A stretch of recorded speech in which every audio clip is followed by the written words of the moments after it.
베풀어 주신 하나님의 은혜에 감사하는 우리 성도님들 되시기를 바랍니다. 우리 옆에 계신 분들과 인사합시다. 하나님께서 인도하셨습니다. 하나님께서 인도하셨습니다. 하나님께서 인도하셨습니다. 한 번 더 인사합시다. 사랑합니다. 축복합니다. 사랑합니다. 축복합니다. 사랑합니다. 축복합니다. 우리 주님의 은혜와 사랑이 우리 모든 성도님들의 가정과 삶에 넘치시기를 주님의 이름으로 축복합니다. 오늘은 추수감사주일입니다. 사실 오늘만 감사하라고 지키는 날은 아니지만 한 해를 돌아보면서 베풀어 주신 하나님의 은혜를 세어보는 중요한 시간이라고 할 수가 있습니다. 저 역시도 한 해를 보내며 많은 것들이 감사합니다. 그 중에서도 가장 감사하고 있는 것이 뭘까 하고 생각해 보니까 요즘 진행하고 있는 다니엘 기도회가 참으로 감사합니다. 작년에 이맘때쯤에 정책당회를 앞두고 기도하면서 하나님께서 제 마음에 주신 감동에 순종한 것이 얼마나 잘한 결정이었나 이렇게 생각해 보게 됩니다. 그래서 너무나 감사합니다.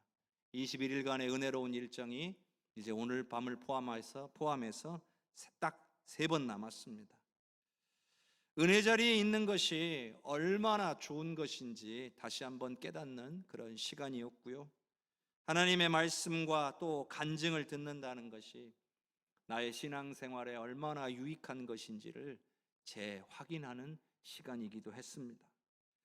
또 한편으로 나는 얼마나 복받은 사람인가 하는 마음의 감동도 있었고요. 또 저렇게 하나님의 영광을 위해서 열심으로 달려가시는 분들을 보며 저 자신의 나약함과 또 부족한 믿음을 돌아보는 시간이기도 했습니다. 주님으로부터 이미 받아서 소유하고 있는 것임에도 불구하고 막연한 신앙생활과 태도로 그 은혜와 능력을 누리지 못하고 살아왔음을 깨닫는 그런 시간이었습니다. 그런데 저만 그렇게 느끼는 것이 아니더라고요. 다니엘 기도의 모든 시간들을 사모함을 가지고 최선을 다해 참여하신 분들이 계십니다. 거의 2시간 반 정도 진행되는 기도회이지만 하나님께서 시간 부어주시는 은혜로 잘 버티고 또 은혜 받고 계십니다. 그래서 또 저는 감사할 수 있었습니다. 성도님들의 상황과 건강을 주장하셔서 은혜의 자리에 나올 수 있도록 주장해 주셨음에 감사를 드렸습니다. 중간에 비 오는 날도 있었고 바람이 세게 불고 몹시 추운 날도 있었는데 그 어려움을 뚫고 또 참석하신 것에 감사했습니다. 먼저는 제가 은혜 받아서 감사했고요. 또 참석하신 성도님들이 은혜 받는 것을 보고 들으면서 감사했습니다. 또 상황이 안 되어서 함께 참여할 수는 없었지만 유튜브 영상을 찾아보시면서 은혜 받고 있다 말씀해 주신 분도 계셔서 참으로 감사했습니다. 그런데요, 제게 한 가지 이런 생각이 떠올라요. 기도의 제목이 떠올랐어요. 우리 혜성교회 성도님들과 가정들이 더욱 은혜의 자리를 사모하는 분들이 되게 해 주시라는 거예요. 또한 받은 은혜를 꼭 기억하실 수 있는 분들이 되게 해 주시라는 것이죠. 은혜 받고 변화되고 성장하는 성도들이 되게 해 주시라는 것입니다. 이 은혜의 자리에 더 많은 분들이 함께 하신다면 얼마나 좋을까 하는 생각을 했습니다. 오늘 포함 3일 남았습니다. 은혜의 자리에 함께 모여 은혜 받으실 것을 믿고 주님께 감사를 드립니다. 오늘 하나님의 말씀은 시편 136편의 말씀 중에 가장 마지막 부분의 말씀이에요. 그런데 이 시편 136편은 매우 특별해요. 왜냐하면 처음부터 끝까지 하나님께 감사하라는 말로 가득 차 있기 때문이죠. 그리고 왜 감사해야 하는지 감사의 이유가 담겨져 있습니다. 이를 요약해 본다면 먼저는 하나님이 어떤 분이신지를 깨닫고 감사하라는 내용이에요. 그리고 하나님께서 하나님의 백성들에게 어떤 일들을 행하셨는지를 깨닫고 감사하라는 내용이에요. 오늘 저와 여러분이 이 시간에 바로 이런 하나님의 말씀 속에서 우리가 왜 무엇을 위해서 감사해야 할지 깨닫는 귀한 시간이 되시기를 바랍니다. 시편 136편 23절의 말씀을 함께 읽겠습니다. 우리를 비천한 가운데에서도 기억해 주신 이에게 감사하라. 그 인자하심이 영원함이로다. 이 136편에 가장 많이 나오는 말씀이 뭐냐면 그 인자하심이 영원함이로다입니다.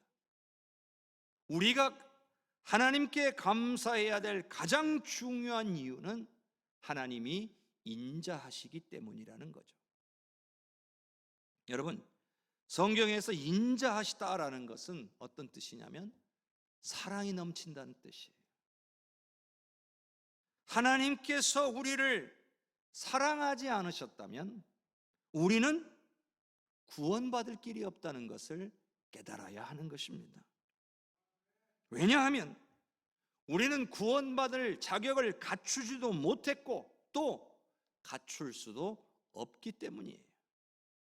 죄와 허물로 인해서 심판을 받을 대상에 불과합니다. 죄와 허물로 인해서 그에 상응하는 대가를 반드시 목숨으로 지불해야 하는 그런 존재들이라는 사실이죠. 우리 힘으로는 이걸 해결할 수가 없어요. 그런데 이것을 극복하게 하는 것이 바로 하나님의 사랑이라는 것입니다. 사랑하는 성도 여러분, 하나님의 사랑이 우리를 구원하였음을 믿으시기를 바랍니다. 다윗은요, 오늘 말씀해 보니까 자신을 포함해서 모든 연약한 인간들을 가리켜 비천하다라고 표현을 했어요. 여러분, 비천하다는 말은 비교하는 용어예요. 비교한다는 말이에요. 무슨 얘기냐면 어떤 대상과 비교해서 그보다 수준이 한참 떨어지고 많이 부족하다는 뜻이에요. 그래서 자신을 낮춰서 말할 때 비천하다고 이야기하는 거예요. 차이가 심히 많이 난다는 거죠. 근데 비교의 대상이 누구예요? 어떤 인간이 아니라 바로 하나님이세요.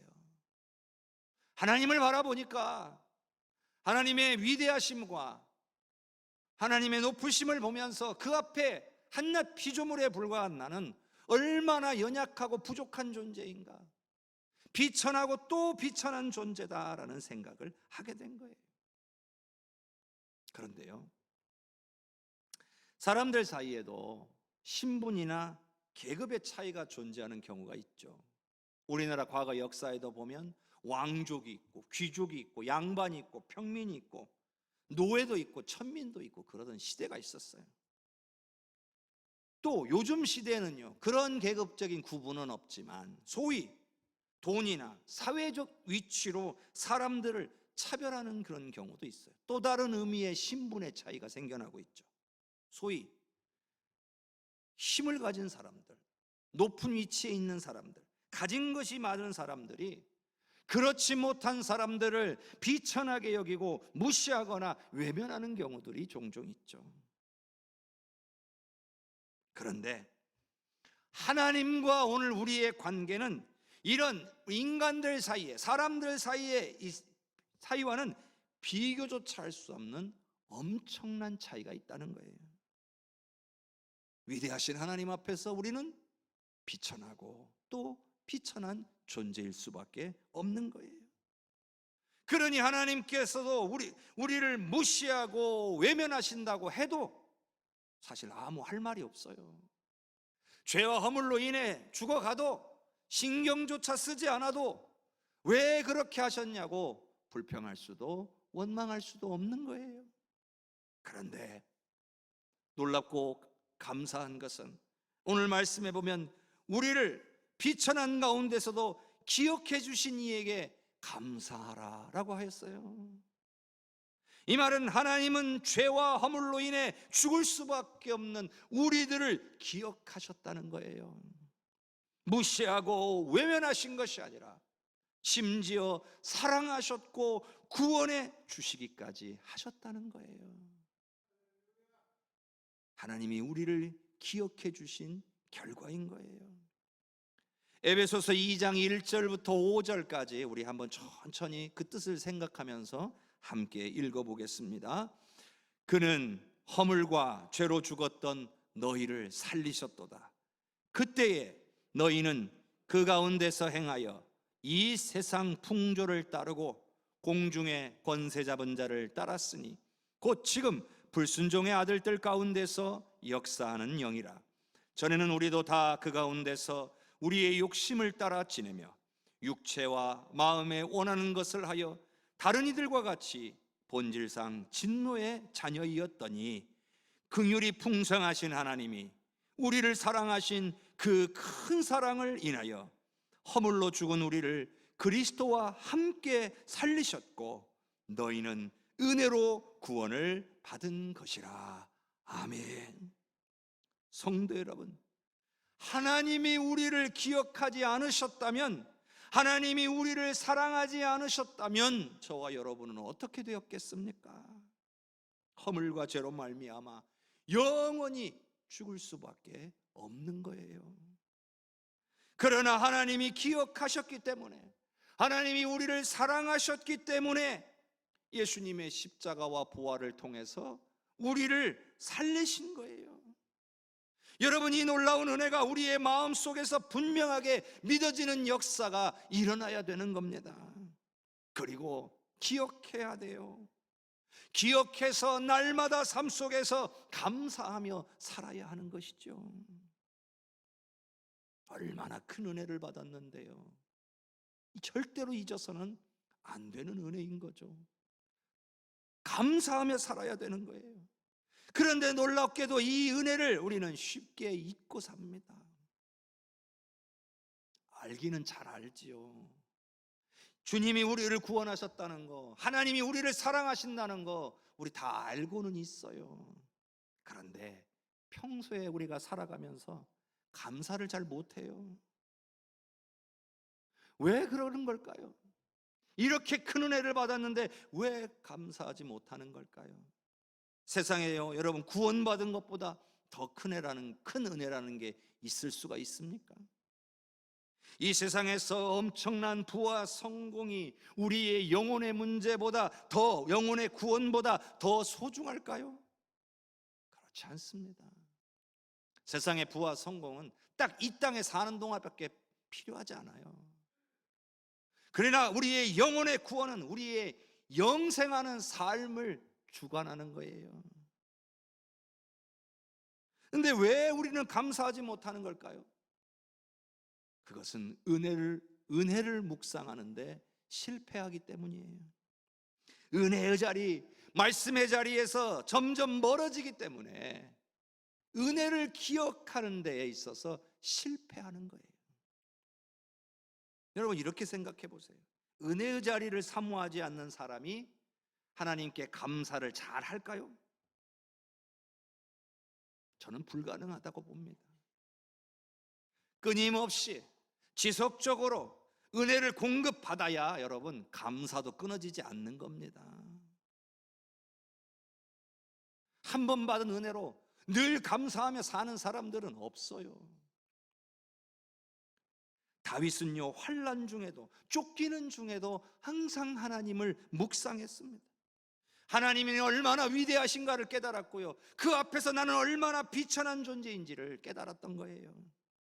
그런데 이렇게도 비천한 나 자신을 우리 하나님이, 저 위대하신 하나님이 기억해 주시고 돌보시며 인도해 주신다는 것을 깨닫고 감사하지 않을 수가 없었던 거예요.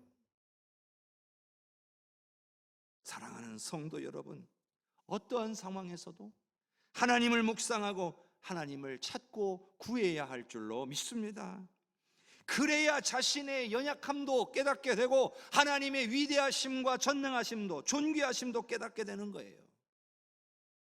뿐만 아니라 존귀하신 하나님이 이렇게 비천한 나를 기억하시고 사랑해 주신다는 것을 깨닫게 되는 거예요.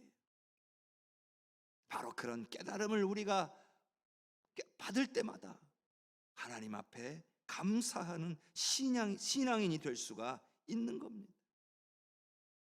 여러분, 은혜의 자리에 나와 하나님을 묵상하고 찾는 성도님들이 되시기를 바랍니다.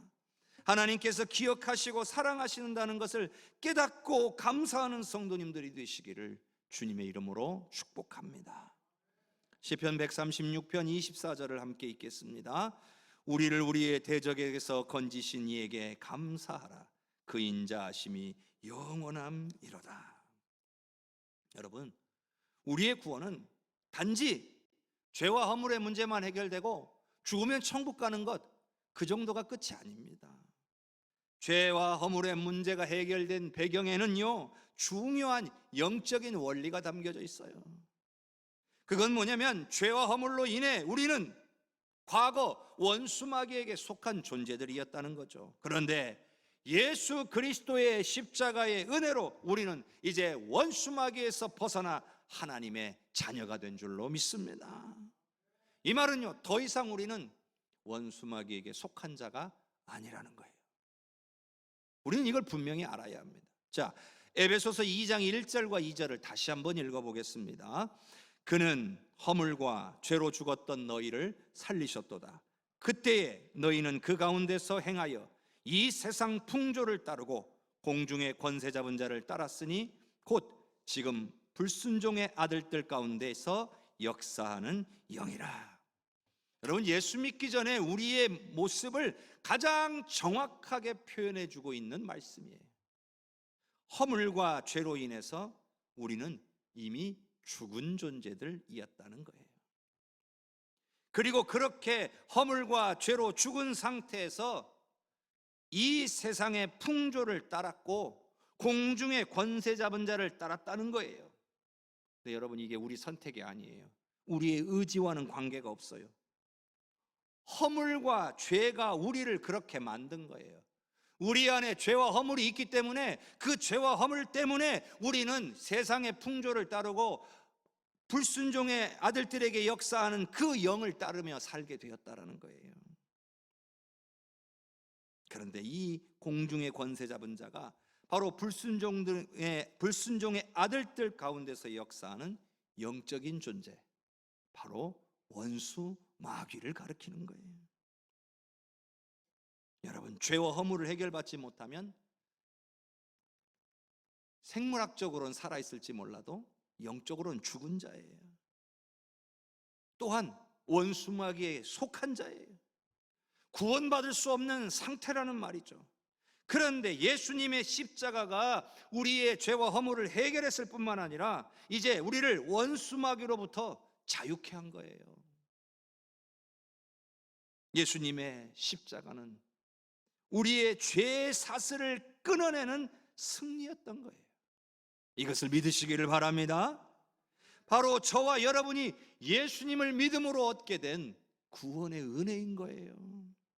주님께 감사하는 성도님들이 되시기를 바랍니다. 그런데 한 가지 문제가 있어요. 베드로전서 5장 8절을 한번 같이 읽어보겠습니다. 근신하라, 깨어라, 너희 대적 마귀가 우는 사자같이 두루다니며 삼킬 자를 찾나니. 구원받은 자녀는요, 더 이상 원수 마귀의 소유가 아니라고 했습니다. 이제부터요, 원수 마귀는 하나님의 자녀와 적입니다. 적. 바울 사도도요, 오늘 분명하게 너희 대적 마귀라고 했어요. 마귀의 목표는 온 세상 사람들이 죄 가운데 살다가 죽는 거예요.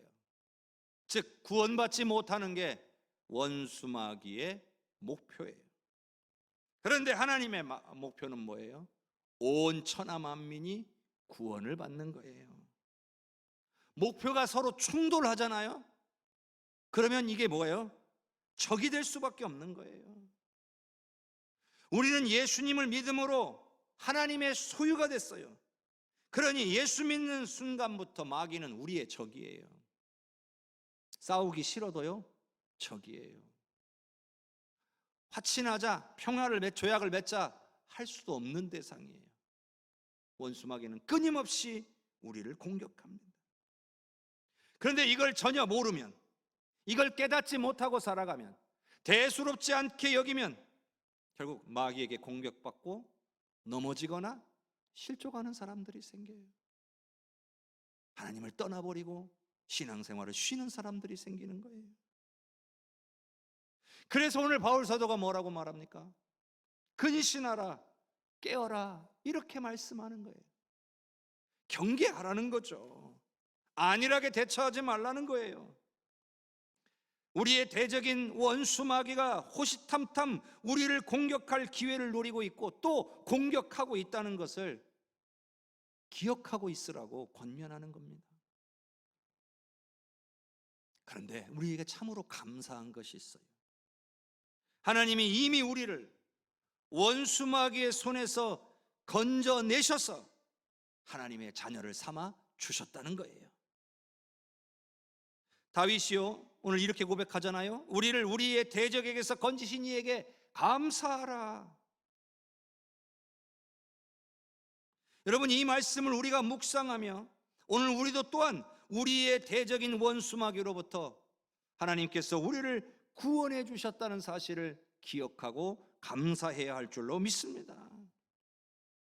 그리고 여기에 아주 중요한 것이 한 가지가 더 있는데, 그게 뭐냐면 예수님께서 승리하셨고 또 우리를 건져주셨으니 오늘 저와 여러분도, 오늘 우리도 원수 마귀와의 싸움에서 반드시 이길 수 있다는 사실을 기억하고 감사해야 한다는 사실입니다. 자, 야고보서 4장 7절을 한번 같이 읽어봅시다. 그런즉 너희는 하나님께 복종할지어다. 마귀를 대적하라. 그리하면 너희를 피하리라. 아멘. 믿으시기를 바랍니다. 분명히 우리에게 명하고 계시는 건 뭐예요? 마귀를 대적하라는 거예요. 그러면 마귀가 피할 거라는 거예요. 그러면 여기서 우리는 이 말씀에서 중요한 두 가지를 깨달아야 됩니다. 첫째는요, 먼저 하나님께 복종해야 한다는 거예요. 하나님의 말씀에 복종하는 자가 마귀와 대적해서 승리할 수 있다는 거죠. 바꾸어 말하면 하나님께서는 하나님의 말씀에 대하여 적극적으로 순종하려는 자를 승리케 하신다는 거예요. 이 말은 하나님의 말씀에 순종하려 하지 않으면 마귀와 싸움에서도 절대로 이길 수가 없다는 뜻이기도 해요. 왜 싸워도 이기지 못하는 걸까요? 말씀대로 순종하지 않고 이기기만 원하기 때문이에요. 두 번째로 우리가 깨달아야 될 중요한 것은 마귀는 반드시 대적해야 한다는 거예요. 이 말은 적극적인 자세로 맞서 싸워야 한다는 거예요. 여러분, 적이 쳐들어왔는데 맞서지 않고 어떻게 이길 수 있습니까?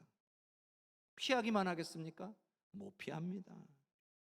적이 공격해 오는데 공격해 오는 줄도 모르고 있으면 아무리 능력이 많아도 당할 수밖에 없는 거예요. 마귀가 저기서부터 화살을 쏘면서 달려오는데 우리는 총을 가지고 있으면서도 총을 쏠 줄을 모르거나 쏘지를 않으니까 못 이기는 거예요. 총이 있는지도 모르니까 못 이기는 거예요. 그래서 또 넘어지고 실족하는 거예요. 분명한 것은 마귀를 이길 수 있는 방법이 오늘 이미 우리에게 주어져 있다는 사실이에요. 바로 말씀에 대한 순종, 그리고 적극적인 자세로 맞서 싸우면 반드시 이기게 되어 있다라고 오늘 말씀하고 있잖아요. 삶의 여러 가지 문제들, 대부분의 질병의 문제들, 여러 가지 관계의 문제들이 해결되지 못하는 이유가 여러분 무엇 때문일까요? 말씀에 대한 순종이었기 때문이에요. 적극적으로 맞서 싸우지 않기 때문이에요. 우리가 싸우면 승리할 수 있다는 걸 모르기 때문이에요. 사랑하는 성도 여러분, 오늘 저와 여러분은 승리할 수 있습니다. 우리에게 승리할 수 있는 자격과 방법을 주신 하나님께 감사하시기를 바랍니다. 그리고 그 방법을 적극적으로 사용해서 역사하시는 하나님을 경험하고 더 많이 감사하실 수 있기를 바랍니다. 오늘 우리는요, 말씀대로 순종함으로 하나님의 능력이 임하는 걸 경험할 수 있고요, 예수의 이름으로 선포하며 나아갈 때에 모든 악한 것들이 쫓겨나가고 질병이 떠나가고 반드시 승리하게 될 줄로 믿으시기를 바랍니다. 시편 136편 25절의 말씀을 같이 읽습니다. 모든 육체에게 먹을 것을 주신 이에게 감사하라. 그 인자하심이 영원함이로다. 여러분, 우리의 필요를 채우시는 분은 하나님이신 줄로 믿습니다. 다윗은요, 사울 왕의 눈을 피해 도망자 생활을 10년을 이어가야 했어요. 처음에 다윗이 도망자 생활을 시작하니까 사람들이 모여들기 시작했고, 순식간에 400명이라는 사람들이 모여들었어요. 그리고 이 도망자 세월을 거듭해 가면서 약 600명의 사람들이 다윗을 따르게 됐습니다. 그런데 그들만 있었나요? 그들의 가족들이 생겨나기 시작했죠. 아내가 생기고 자녀들이 생겨나기 시작했어요. 그렇게 사람들이 많이 모이게 되니까 문제들이 생기죠. 도망자예요. 사울이 언제든지 이들을 잡아서 죽이려고 하고 있어요. 그러면 뭐가 가장 큰 문제였을까요? 먼저는 사울 왕의 눈을 피하는 거겠죠. 왜? 일단 생명을 지켜야 되니까. 그리고 나서 먹는 것과 잠자는 거예요. 먹는 것은요, 다윗에게 있어서 항상 해결해야 될 숙제와 같은 거예요. 따로 어디서 정착을 하고 농사를 짓고 사는 것도 아니고 목축을 하고 사는 것도 아니잖아요. 도망자가 어떻게 그런 여유가 있어요? 그러니 이 먹을거리가 공급된다는 건 아주 다윗에게 있어서 심각하고 중요한 문제예요. 그런데 성경 어디에도 다윗이 먹을 것으로 인해서 고통당했다라는 부분이 없어요. 다윗은 하나님께서 자신과 자신을 따르는 무리들의 먹을 것을 공급해 주시는 것을 경험했다는 거죠. 물론 풍성하거나 넉넉하지는 않았을 거예요. 그러나 만일 하나님께서 이들에게 먹을거리를 공급해 주시지 않았다면 이들은 도망자 세월을 결코 견딜 수 없었을 겁니다. 다윗을 따르던 무리들도 다윗을 떠나가고 말았을 거예요. 다윗이 얼마나 이것이 걱정이 됐을까요? 나를 따르는 무리들을 먹여야 하는데. 다윗은 생각합니다. 광야에서 만나를 먹이신 하나님을 기억하고 하나님을 의지했던 거예요. 그래, 광야에서도 하나님께서 저들을 이보다 훨씬 많은 숫자들을 무려 40년간 먹이지 않았던가. 지금 나를 따르는 사람들도 우리 하나님을 믿고 의지하면 하나님께서 채우시리라. 오늘 이 시편은요, 136편은요, 성전에 올라가면서 부르는 찬양으로서 사용이 되었어요. 그러니까 지금 이 시편이 쓰여질 때는 언제냐? 이미 이제 모든 것이 풍족한 왕의 위치에 있게 되었을 때에 지은 시고 찬양인 거예요. 그리고 과거에 힘들고 어려운 순간에 먹을 것을 공급해 주신 하나님을 잊지 않고 기억하면서 감사하고 그 감사의 고백을 드리고 있는 거예요. 성도 여러분, 하나님은요, 우리의 영적인 필요와 육적인 필요 모두를 능히 채우실 수 있는 분이신 줄로 믿습니다. 과거에 여러분이 힘들고 어려운 순간에 응답하시는 하나님을 경험하신 적이 있습니까? 낙심되고 괴롭고 지칠 때에 찾아오셔서 위로하시고 힘주시는 하나님을 경험하신 적이 있습니까? 올 한 해를 살아오며 하나님의 응답하심으로 해결받은 문제들이 있습니까? 그렇다면 오늘 다윗의 고백처럼 하나님께서 내게 베풀어 주신 은혜를 기억하고 감사하는 성도들이 되시기를 바랍니다. 여러분, 은혜를 잊어버리면 안 돼요. 잊지 않기 위해서도 우리는 그것을 감사해야 합니다. 그래서 오늘 시편 136편 26절에는 이렇게 되어 있죠. 하늘의 하나님께 감사하라. 그 인자하심이 영원함이로다. 여러분, 감사는 정말 중요합니다. 마음속으로만 생각하면 그런 것이 감사가 아니에요. 그래서는 안 돼요. 감사는 우리의 입으로 표현되어지고 우리의 몸으로 표현돼야 되는 거예요. 속으로만 생각하는 감사는요, 금방 잊어버립니다. 그러나 입으로 선포하고 몸으로 표현하는 감사는 우리를 계속해서 은혜에 머물게 한다는 것을 기억하시기를 바랍니다. 여러분, 감사해야 하는 중요한 이유가 또 있어요. 왜냐하면 감사하지 않는 사람은 점점 불평불만이 많아지기 때문이에요. 입으로 몸으로 감사하는 분들은요, 불평불만이 줄어들게 돼 있어요. 우리는 스스로 점검해 볼 수 있어요. 내 입에서 감사가 많이 나오는가, 아니면 불평불만이 많이 나오는가? 언제부턴가 나에게 불평불만이 많아졌다는 생각이 드신다면 여러분은 지금 하나님께 감사하는 일에 실패하고 있다는 것을 뜻하는 거예요. 나도 모르는 사이에 감사에서 점점 멀어지고 있었던 거예요. 그러다 보니 은혜도 없어요, 능력도 없어요, 기쁨도 없어요, 기도 응답도 부족해지는 거예요. 그런 삶이 되어져 가고 있는 거예요.